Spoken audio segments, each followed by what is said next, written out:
السلام علیکم ناظرین، آپ دیکھ رہے ہیں پروگرام بات چیت وصال اردو کی اسپیشل رمضان ٹرانسمیشن کے تحت، اور میں ہوں غلام نبی مدنی۔ آج ہم بات کر رہے ہیں رمضان المبارک میں نیکیوں کی ایسی کون کون سی نیکیاں ہیں جن پر اللہ کی طرف سے بے شمار مومنوں کو انعام کے طور پر نیکیاں اگر کی جائیں تو اس پر بے شمار اجر و ثواب ملتا ہے، اور رمضان المبارک میں ایسے کون کون سے کام ہیں جن کو اگر کیا جائے تو ایک روزے دار کو جو روزے کی روح ہے اور جو روزے کا مقصد ہے وہ حاصل ہو جاتا ہے۔ اسی حوالے سے ایک اسپیشل ڈاکومنٹری ہے، پہلے وہ دیکھیے، ہمارے ساتھ رہیے گا۔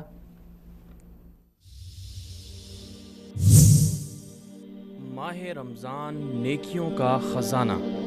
رمضان المبارک امت مسلمہ پر اللہ کا خصوصی انعام ہے۔ دنیا کے کسی مذہب کے پیروکاروں کے پاس رمضان جیسا کوئی مہینہ نہیں۔ یہ مہینہ اللہ کی میزبانی کا مہینہ ہے۔ ایک حدیث کے مطابق ماہ رمضان میں ایک ایسی رات ہے جس کے بارے قرآن کریم میں اللہ تعالیٰ نے ارشاد فرمایا، جس کا ترجمہ ہے لیلۃ القدر کی رات 1000 مہینے کی عبادت سے بہتر ہے۔ اس ماہ مبارک میں اللہ اپنے بندوں پر انعامات کی بارش کرتا ہے، نیکیوں کا اجر و ثواب بڑھا دیا جاتا ہے، گناہوں کی معافی اور جہنم سے چھٹکارے کے پروانے دیے جاتے ہیں۔ رمضان المبارک کے بارے رحمت عالم صلی اللہ علیہ وسلم کا ارشاد پاک ہے، جس کا مفہوم ہے، جس نے رمضان میں یقین اور ثواب کی امید کے ساتھ روزہ رکھا اس کے پچھلے تمام گناہ معاف کر دیے جاتے ہیں۔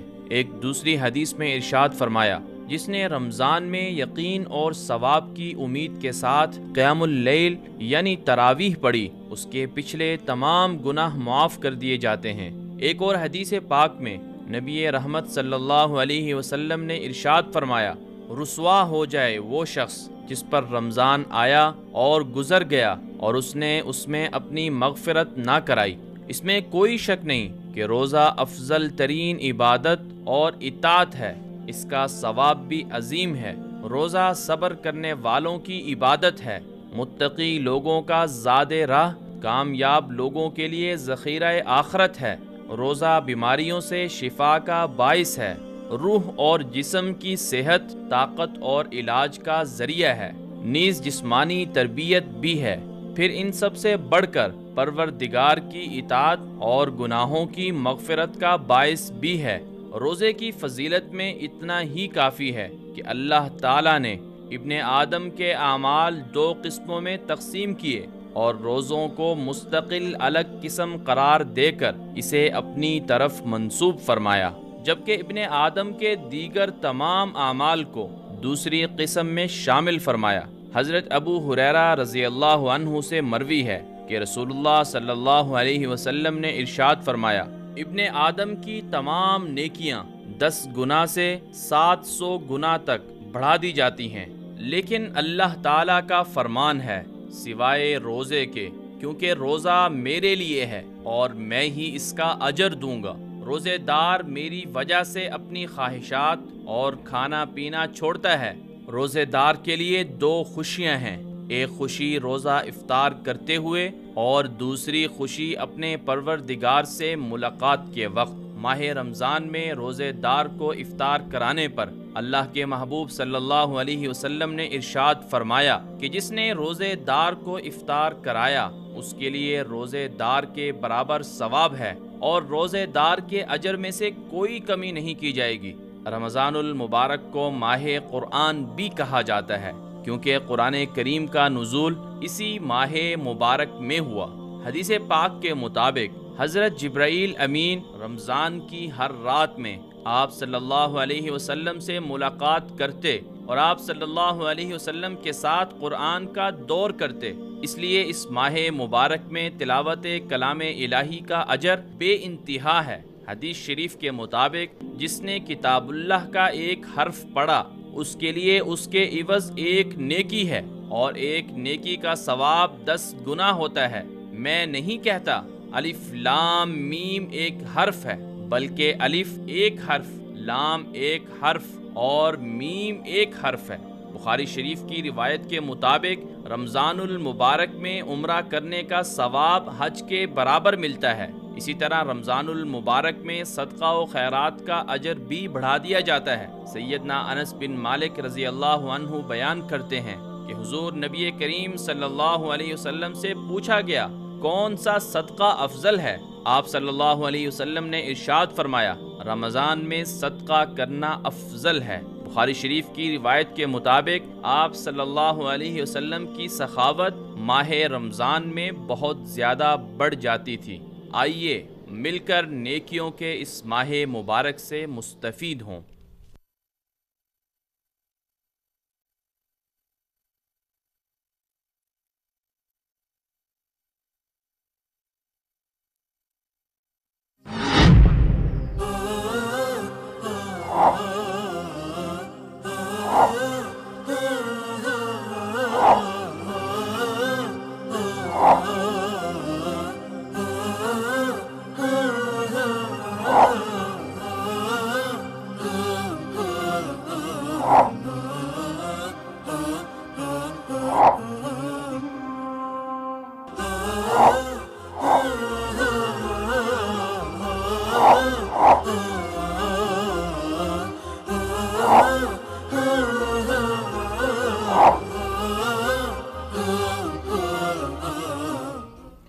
ویلکم بیک ناظرین، آج ہم بات کر رہے ہیں رمضان المبارک کی مبارک نیکیاں اور ماہ رمضان نیکیوں کا خزانہ ہے۔ رمضان المبارک میں جو نیکیاں کی جاتی ہیں ان کا اجر و ثواب بھی بڑھ جاتا ہے۔ یہ وہ عظیم مہینہ ہے جس کا اجر اللہ تعالیٰ خود دیتے ہیں، اور اس مہینے کو اللہ تعالیٰ نے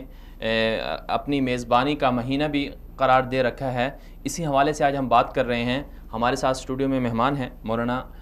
تنویر احمد اوان صاحب، اور اسی طرح ہمارے ساتھ لائن پر آج موجود ہوں گے معروف مذہبی اسکالر مفتی محمد زبیر صاحب۔ ہم اپنے پروگرام کو شروع کرتے ہیں اسٹوڈیو مہمان سے۔ مفتی صاحب، مولانا صاحب بہت شکریہ آپ تشریف لائے۔ آج ہم بات کر رہے ہیں رمضان المبارک کے حوالے سے کہ رمضان المبارک میں پورا کا پورا مہینہ جو ہے یہ نیکیوں کا ایک خزانہ ہے۔ بے شمار رمضان المبارک کی ایسی نیکیاں ہیں جن میں اجر دگنا ہو جاتا ہے، بڑھ جاتا ہے۔ تو آپ کیا کہیں گے رمضان المبارک کے حوالے سے کہ اسے نیکیوں کا مہینہ کیوں کہا جاتا ہے، یا اس میں ایسی کون کون سی نیکیاں ہیں جس کی وجہ سے اس کی اہمیت دیگر مہینوں سے بڑھ جاتی ہے؟ نحمد و نصلی علی رسول الکریم، اما بعد، فاعوذ باللہ من الشیطان الرجیم، بسم اللہ الرحمن الرحیم۔ قال نبی صلی اللہ علیہ وسلم من صام رمضان ایمانا و احتسابا غفر له ما تقدم من ذنبی۔ سب سے پہلے میں وصال اردو کا اور آپ کا بہت تہ دل سے شکریہ ادا کرتا ہوں کہ آپ نے مجھے موقع دیا۔ رمضان المبارک نیکیوں کا موسم بہار، اس حوالے سے جب ہم ذخیرہ حدیث کا مطالعہ کرتے ہیں، دیکھتے ہیں، تو ہمیں حضرت سلمان فارسی رضی اللہ تعالیٰ عنہ کی روایت نظر آتی ہے کہ شعبان کے اخیر میں آپ علیہ السلام نے صحابہ اکرام کو جمع فرما کر ایک منشور اور دستور العمل ان کے صحابہ اکرام کے سامنے ارشاد فرمایا، جس میں رمضان المبارک کی اہمیت، اس میں کیے جانے والے اعمال اور اس میں اعمال کی جو قدر و قیمت ہے کس حساب سے بڑھ جاتی ہے، اس کو بیان فرمایا۔ سب سے پہلے یہ ارشاد فرمایا کہ اس میں ایک ایسی رات ہے جو 1000 مہینوں سے بہتر ہے۔ قرآن پاک کی آیت بھی ہے لیلۃ القدر خیر من الف شہر، کہ لیلۃ القدر کی وہ رات ہے اور 1000 مہینوں سے بہتر ہے، اس میں عبادت کرنا گویا کہ 1000 مہینوں سے زیادہ کا اجر و ثواب اور اللہ تعالیٰ کا تقرب حاصل ہو جاتا ہے۔ اور دوسرا آپ علیہ السلام نے ارشاد فرمایا کہ اس میں اعمال کی قدر و قیمت بڑھ جاتی ہے، کہ ایک نفل ادا کریں گے تو وہ فرض کے برابر ہوگا، اور ایک اگر فرض ادا کریں گے تو وہ دوسرے دنوں کے 70 فرائض سے زیادہ اہمیت اختیار کر جاتا ہے۔ اور آپ صلی اللہ علیہ وسلم نے یہ بھی ارشاد فرمایا کہ یہ صبر کا مہینہ ہے، اور صبر کا جو اجر ہے وہ بے حساب ہے۔ اس کے ساتھ آپ علیہ السلام نے یہ بھی ارشاد فرمایا کہ یہ غمخواری کا مہینہ ہے، دوسروں کے احساس کرنے کا مہینہ ہے، دوسروں کے غموں میں شریک ہونے کا مہینہ ہے۔ اور اس کے ساتھ ساتھ آپ علیہ السلام نے اس کی اہمیت یوں بھی ارشاد فرمائی کہ اس کا جو پہلا عشرہ ہے وہ رحمت ہے، دوسرا مغفرت ہے، اور تیسرا جہنم سے چھٹکارے کا ہے۔ اور نبی پاک صلی اللہ علیہ وسلم نے اس مہینے میں 4 اعمال کو کثرت سے کرنے کا ارشاد فرمایا۔ سب سے پہلے یہ ارشاد فرمایا کہ کلمہ طیبہ کا کثرت سے ورد کریں، اور دوسرا استغفار، تیسرا جنت کو طلب کرنا، اور چوتھا جہنم سے پناہ مانگنا۔ تو یہ جو ساری چیزیں ہمیں نظر آتی ہیں یہ اس لیے ہے کہ اس میں اللہ تعالیٰ کی رحمت، اللہ تعالیٰ کی طرف سے عطائیں، نعمتیں اتنی کثرت سے ہوتی ہیں کہ گویا کہ موسلا دھار بارش کی طرح برس رہی ہوتی ہیں، اور اس کی جتنی زیادہ قدر و قیمت ہوگی، جتنی زیادہ اہمیت ہوگی، اعمال کا وزن، اعمال کی اہمیت اتنی ہی زیادہ ہے۔ لیکن اگر اس کا احساس کر لیا جائے اور اس کو اپنا لیا جائے، اعمال کا اہتمام کر لیا جائے، تو اللہ تعالیٰ کی جو رحمت ہے انسان اتنی ہی تیزی سے حاصل کرنے والا ہو جاتا ہے۔ اس کے ساتھ جو ایک چیز اہمیت کی حامل ہے وہ یہ ہے کہ ہم 11 مہینے اپنی دنیاوی معمولات کے ساتھ چل رہے ہوتے ہیں، تو ان کی کثرت ہونے کی وجہ سے ہمارے اعمال میں کمزوری آ جاتی ہے۔ بالکل۔ اور جب اعمال میں ہمارے کمزوری آتی ہے تو یہ جو نیکیوں کا موسم بہار ہے اور اس میں ماحول نیکی کا بنا ہوتا ہے، شیاطین کو بند کر دیا جاتا ہے۔ احادیث میں آتا ہے کہ آسمان کے دروازے کھول دیے جاتے ہیں، دوسری روایت میں ہے کہ رحمت کے دروازے کھول دیے جاتے ہیں، تیسری روایت میں ہے کہ جنت کے دروازے کھول دیے جاتے ہیں۔ جب یہ ساری اتنی اللہ تعالیٰ کی طرف سے عنایتیں ہیں تو ہر ایک مسلمان کو اس چیز کا احساس کرتے ہوئے، اس چیز کا اہتمام کرتے ہوئے اپنے جتنے بھی معمولات ہیں ان کو جتنا زیادہ سمیٹ سکتے ہیں سمیٹ کر ان کے لیے کچھ وقت نکال لیا جائے، اور جو باقی وقت ہو وہ اللہ تعالیٰ کی عبادت میں، توبہ اور استغفار میں، اور زیادہ سے زیادہ قرآن پاک کی تلاوت میں، ان اعمال میں گزار لیا جائے، تاکہ جو اعمال کی قدر و قیمت بڑھ چکی ہے وہ فائدہ بھی اس سے حاصل کیا جائے، اور جو کمی 11 مہینوں کی ہماری دوسری دنیاوی محنت کی وجہ سے تھی وہ کمی اس ایک مہینے میں نیکیوں کے ساتھ، اللہ تعالیٰ کی رحمتوں کے ساتھ، اللہ تعالیٰ کی طرف سے جو توفیق ہے اس کے ساتھ اس کمی کو پورا کیا جائے۔ بالکل۔ تو رسول اکرم صلی اللہ علیہ وسلم کے زمانے میں اور صحابہ کرام کے زمانے میں رمضان المبارک کے معمولات کیا ہوتے تھے، وہ کس طرح سے اس زمانے میں رمضان کو گزارا جاتا تھا، اور امت مسلمہ اور مسلمانوں کے لیے ان کی سیرت میں ہمارے لیے کیا پیغام ہے کہ ہم بھی ان کی طرح اپنے رمضان کو بہتر سے بہتر بنا سکیں؟ کیونکہ بہت ساری چیزیں ایسی ہیں جو اگرچہ پاکستان کے اندر ایسا ہے بلکہ دیگر دنیا کے اندر بھی ایسا ہے کہ رمضان کی قدر و قیمت لوگوں کے ہاں بہت زیادہ ہے، اس کا احترام بھی کیا جاتا ہے، لیکن پھر بھی کچھ عناصر ہیں یا کچھ چیزیں ایسی ہو جاتی ہیں جس سے کچھ کمی کوتاہی آ جاتی ہے۔ تو ایسی کیا چیزیں ہیں کہ اپنے رمضان کو سنت نبوی صلی اللہ علیہ وسلم کی مطابق بنا لیا جائے، صحابہ کرام جیسے یا ہمارے اسلاف جیسے کرتے تھے ان کے مطابق ان کے رمضان کی طرح بنا لیا جائے، تاکہ رمضان کی جو روح ہے، اس کا جو مقصد ہے، اس سے صحیح طرح سے استفادہ حاصل کیا جا سکے؟ نبی پاک صلی اللہ علیہ وسلم کی سیرت مطہرہ میں ہمیں اما عائشہ صدیقہ رضی اللہ تعالیٰ عنہا کی روایت ملتی ہے کہ وہ ارشاد فرماتی ہیں کہ آپ صلی اللہ علیہ وسلم کمر کس لیا کرتے تھے، اور اخیر عشرہ کے اندر پوری رات خود بھی جاگتے تھے، عبادت کرتے تھے، اور گھر والوں کو بھی جگا کے رکھتے تھے۔ اور اسی طرح صحابہ کرام کی زندگیوں میں بھی ہمیں رمضان المبارک میں کثرت سے عبادات ہمیں ملتی ہیں۔ اور نبی پاک صلی اللہ علیہ وسلم کی سیرت مطہرہ میں جو دوسری چیز ہمیں اہم ملتی ہے وہ صدقہ و خیرات کی کثرت ہے، کہ آپ صلی اللہ علیہ وسلم کی فیاضی، آپ کی سخاوت تو موسلا دھار اور ایک تیز ہوا کے جھونکے کی طرح تو چل ہی رہی ہوتی تھی، لیکن رمضان المبارک میں آپ صلی اللہ علیہ وسلم صدقہ و خیرات میں اتنی زیادہ کثرت فرماتے تھے کہ اس کو ریح مسلسل کے تیز ہوا کی طرح اس کو ارشاد فرمایا گیا۔ اور اس کے ساتھ جو تیسرا عمل ہے وہ یہ ہے کہ آپ علیہ السلام کی حدیث شریف میں سلمان فارسی رضی اللہ تعالیٰ عنہ کی روایت میں بھی ہمیں ملتا ہے، آپ علیہ السلام نے ارشاد فرمایا کہ جس نے کسی روزہ دار کو روزہ افطار کروایا اس کو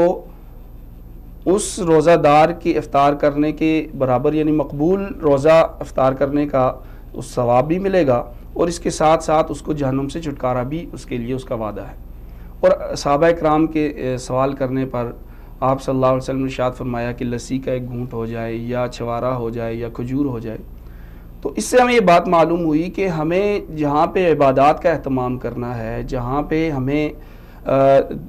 سخاوت کرنی ہے، اس میں ہمیں اپنے معاشرے میں جو دوسرے طبقات ہیں، جو پسے ہوئے لوگ ہیں، جو محتاج ہیں، بالکل ان کا بھی خیال رکھنا ہے۔ تیسری جو چیز ہمیں اسلاف کی زندگیوں سے ملتی ہے، صحابہ کرام کی زندگیوں سے ملتی ہے، آپ علیہ السلام کی سیرت سے ملتی ہے کہ آپ علیہ السلام ہر رمضان میں قرآن پاک کا دور فرمایا کرتے تھے۔ اخیر سال آپ صلی اللہ علیہ وسلم نے 2 بار دور فرمایا، جبرائیل امین تشریف لاتے تھے۔ اور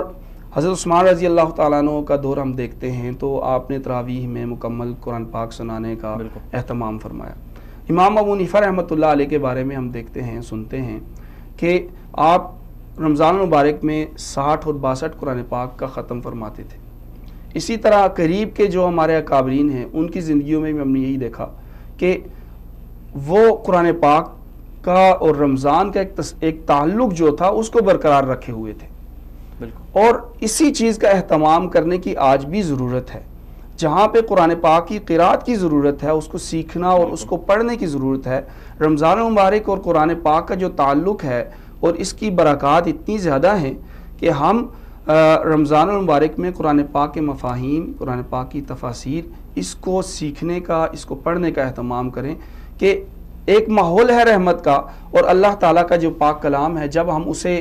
پڑھیں گے، اس کو سمجھیں گے تو یقیناً ہماری زندگیوں میں تبدیلی کا باعث بنے گا۔ تو گویا کہ 4 اعمال ایسے ہیں، کثرت سے عبادت ہے اور سخاوت ہے، اور اپنے معاشرے کے اندر جو لوگ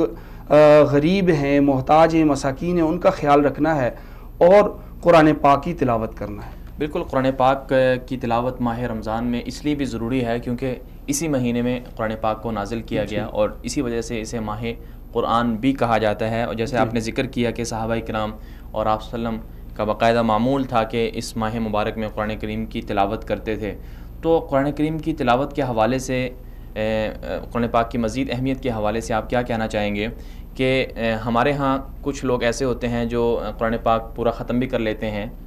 کچھ تو حافظ ہوتے ہیں، حافظ تو تراویح میں سناتے ہی ہیں، لیکن جو عام لوگ ہیں ان کے لیے کیا طریقہ کار ہونا چاہیے، کیونکہ وہ مصروف بھی بہت زیادہ ہوتے ہیں، تو ان کے لیے کون سا ایسا پیکج ہو سکتا ہے کہ وہ قرآن پاک کو اس ترتیب سے اگر پڑھیں تو پورے رمضان میں ختم بھی کر سکتے ہیں، یا اسی طرح پھر ان کے لیے ایسا کون سا طریقہ ہونا چاہیے کہ جس سے وہ قرآن پاک کا ترجمہ یا جو وہ تراویح میں سنتے ہیں اس کا مفہوم اور معنی وہ سمجھ سکیں، تاکہ ان کو اچھی طرح سے جو ہے نا رمضان جو قرآن پاک ہے، ماہ قرآن ہے، اس سے مستفید ہونے کا موقع مل سکے۔ سب سے پہلے بنیادی جو چیز ہے وہ یہ سمجھ لینی چاہیے کہ رمضان المبارک میں جس طرح ایک طریقہ ہے کہ جتنے بھی ہمارے 11 مہینے کے معمولات ہیں ان میں ہم ان کا جائزہ لے لیں کہ کون کون سے ایسے کام ہیں جن کو ہم مؤخر کر سکتے ہیں، اور صرف ضروری جو کام ہیں ان کو ہم لیں، اور جو کام ہم نے مؤخر کیے ہیں ان کے وقت تو ہم عبادت کے لیے بچا لیں۔ دوسرا اس کا سٹیپ یہ ہے کہ جب ہمارے پاس وہ وقت بچ جائے گا تو اس میں ہم یہ معمول بنا لیں کہ ہر روز 1 سپارہ ہم قرآن پاک تجوید کے ساتھ، قرات کے ساتھ پڑھیں، اور اس کے ساتھ ساتھ الحمدللہ مساجد کے اندر الحمدللہ اہتمام ہوتا ہے، جو تراویح میں پڑھا جاتا ہے اس کو فجر میں یا عشاء میں کسی وقت میں ائمہ مساجد بیان بھی کرتے ہیں، اس کا خلاصہ ترجمہ اور خلاصہ بیان کرتے ہیں، تو ان حلقوں کے اندر بیٹھا جائے۔ اور تیسرے نمبر پہ یہ ہے کہ سیکھنے کے لیے علماء کرام سے درخواست کر لی جائے کہ یہ ہمارا وقت ہے اور ہم اس وقت کے اندر قرآن پاک کا ترجمات، مفاہیم اور اس کے حوالے سے، تجوید کے حوالے سے ہم پڑھنا چاہتے ہیں۔ اس میں جو بنیادی فکر ہوگی وہ اپنے آپ کو تبدیل کرنا ہے، بالکل، کہ قرآن پاک کا پڑھنا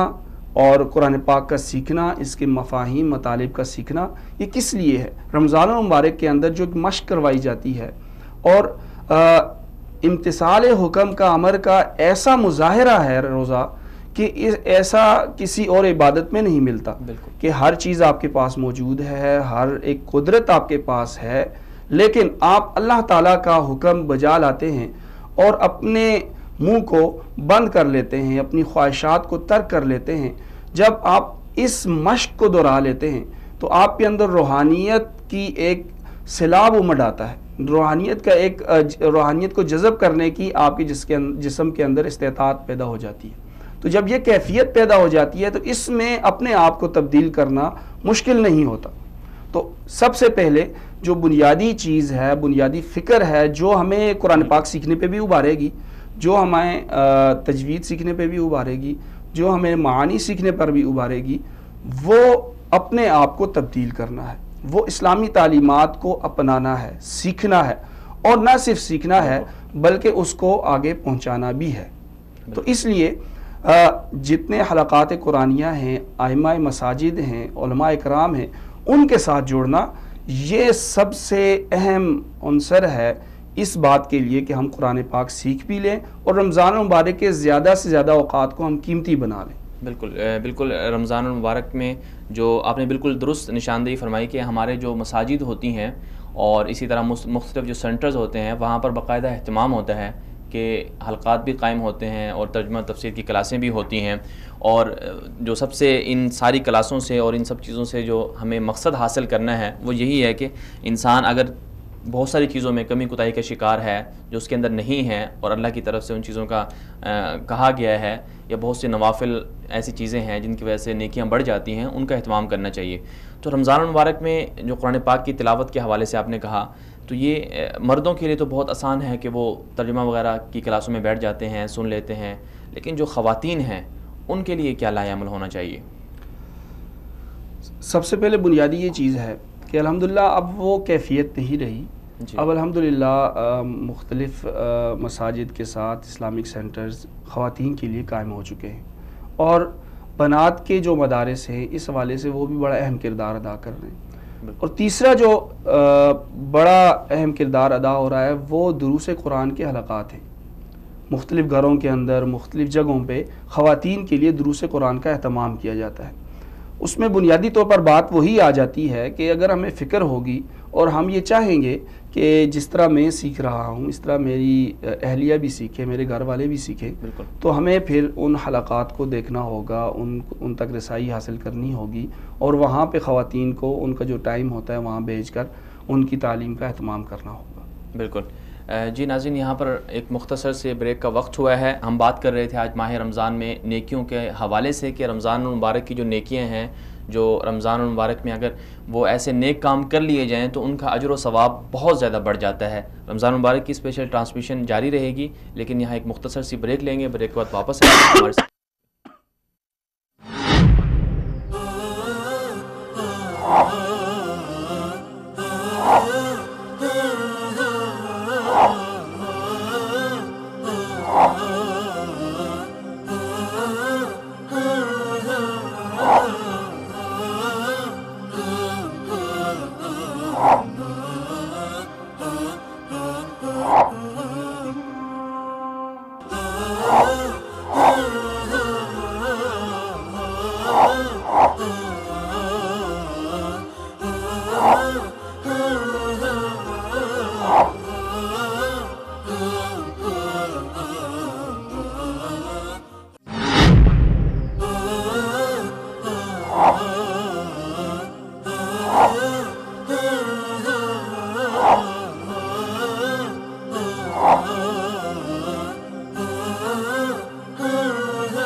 حضرت ابو ہریرہ رضی اللہ تعالی عنہ نے حضور اکرم صلی اللہ علیہ وسلم کا ارشاد نقل کیا ہے کہ میری امت کو رمضان شریف کے بارے میں 5 چیزیں مخصوص طور پر دی گئی ہیں جو پہلی امتوں کو نہیں ملی۔ ایک یہ کہ ان کے منہ کی بدبو اللہ تعالیٰ کو مشک سے زیادہ پسندیدہ ہے، دوسرا یہ کہ ان کے لیے دریا کی مچھلیاں تک دعا کرتی ہیں اور افطار تک کرتی رہتی ہیں۔ تیسرا یہ کہ جنت ہر دن ان کے لیے آراستہ کی جاتی ہے۔ پھر اللہ تعالیٰ فرماتے ہیں کہ قریب ہے کہ میرے بندے دنیا کی مشقتیں اپنے اوپر سے پھینک کر تیری طرف آ جائیں۔ چوتھا یہ کہ اس میں سرکش شیاطین قید کر دیے جاتے ہیں کہ وہ رمضان میں ان برائیوں کی طرف نہیں پہنچ سکتے جن کی طرف غیر رمضان میں پہنچ سکتے ہیں۔ پانچواں یہ کہ رمضان کی آخری رات میں روزہ داروں کے لیے مغفرت کی جاتی ہے۔ صحابہ رضی اللہ تعالی عنہم نے عرض کیا کہ یہ شب مغفرت شب قدر ہے۔ فرمایا نہیں بلکہ دستور ہے کہ مزدور کو کام ختم ہونے کے وقت مزدوری دی جاتی ہے۔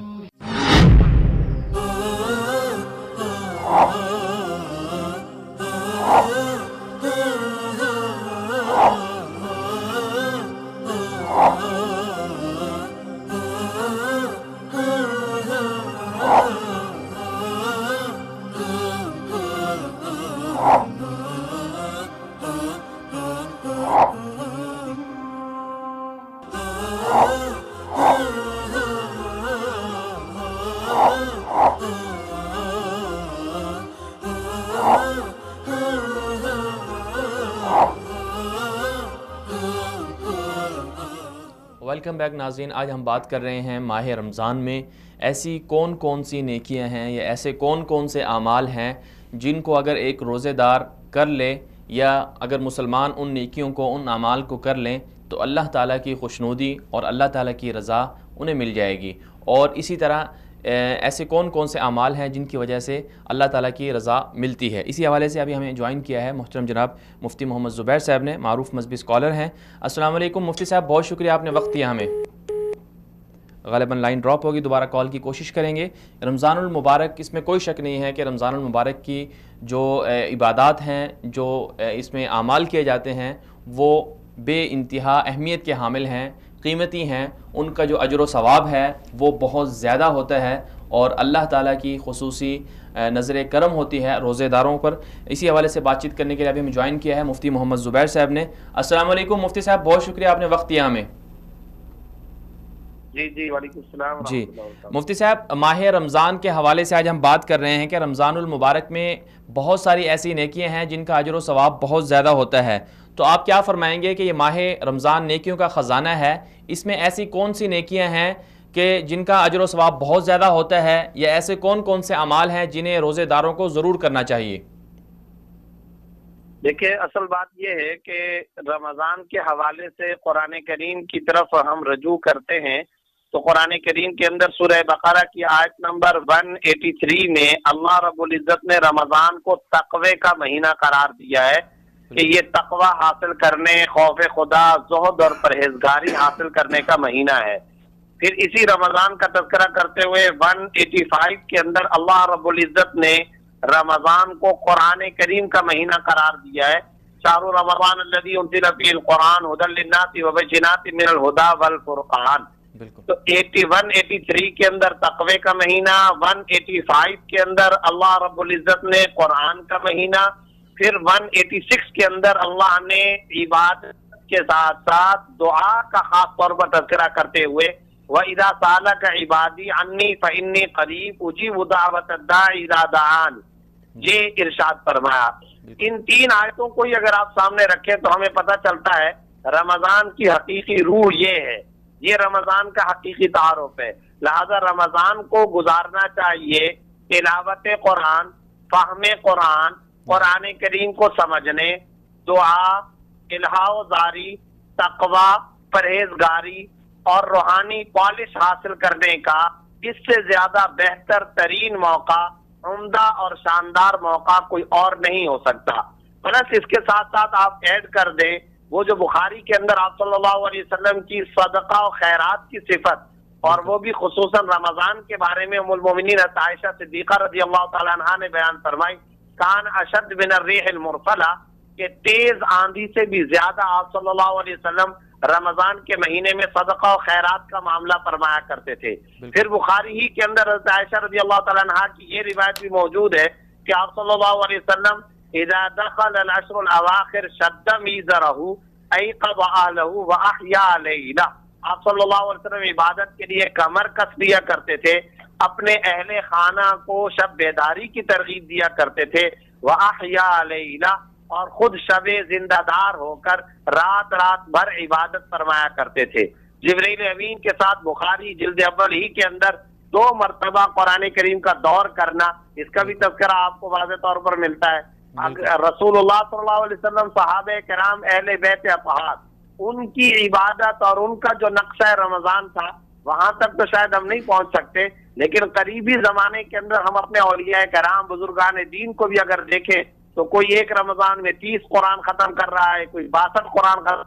ختم کر رہا ہے، کوئی 52 قرآن کریم ختم کر رہا ہے۔ تو یہ ساری کی ساری جو ہمارے سامنے ان بزرگوں کے حالات زندگی کی تحریریں ملتی ہیں، ان سے یہ ہمیں نقوش حاصل کر لینے چاہیے کہ ہمیں بھی اپنا رمضان کم از کم انہی کے نقوش پا پر گزارنے کی کوشش کرنی چاہیے۔ بالکل مفتی صاحب، آپ نے ذکر کیا کہ آپ صلی اللہ علیہ وسلم کی سخاوت رمضان کے مہینے میں بڑھ جاتی تھی، تو آپ مسلمانوں کے لیے کیا پیغام ہے اس میں کہ وہ کہاں کہاں اپنی سخاوت کو بڑھائیں اور کہاں کہاں پر وہ خرچ کریں؟ دیکھیں، اس سلسلے میں ایک اہم ترین نقطہ وہ یہ ہے کہ اس وقت پوری دنیا میں اور خصوصاً عالم اسلام اور امت مسلمہ کے اندر جو غربت ہے اور جو قسم پرسی ہے، روزگار اور معاش کی جو کمزوری ہے، اس کے جہاں اور کئی اسباب ہے، بڑا سبب یہ ہے زکوٰۃ کا فریضہ صحیح طور پر ادا نہیں کیا جاتا۔ افسوس کے ساتھ کہنا پڑ رہا ہے کہ آج آپ کا سوال ہے صدقہ اور خیرات سے متعلق، میں بات کر رہا ہوں زکوٰۃ کی۔ کیوں بات کر رہا ہوں؟ اس لیے کہ ہمارے مسلمانوں میں لاکھوں نہیں کروڑوں ایسے اصحاب ثروت مخیر افراد موجود ہیں کہ جو زکوٰۃ نہیں ادا کرتے ہیں تو صحیح طور پر ادا نہیں کرتے، اس کا صحیح حساب کتاب کر کے نہیں ادا کرتے، اس فریضے کو بھی ڈیلے کر کے ادا کرنے کی کوشش کرتے ہیں۔ جان چھڑانا، وبال سمجھنا، بوجھ سمجھنا، اپنے اوپر خسارہ سمجھنا، پریشر سمجھنا، یہ وتیرہ اور یہ طرز عمل آج ہمارے اصحاب ثروت اور مخیر حضرات کا ہو چکا ہے۔ گزارش یہ ہے، اگر ہم زکوٰۃ کے فریضے کو ارتھ پر، زمین پر صحیح طور پر نافذ کرنے میں کامیاب ہو جائے تو اس روئے زمین سے خصوصاً مسلمانوں سے غربت کا خاتمہ ہو جائے گا، پسماندگی اور غربت کا، فقر و افلاس کا خاتمہ ہو جائے گا۔ تو ایک تو میں یہ گزارش کرنا چاہتا ہوں۔ دوسری بات، بھائی صاحب، اگر آپ جا کر دنیا کے نقشے کو دیکھنے کی کوشش کریں اور وہ گلوبل نقشہ اپنے سامنے رکھیں تو برما اور اراکان سے برونائی بہت زیادہ دور نظر نہیں آئے گا،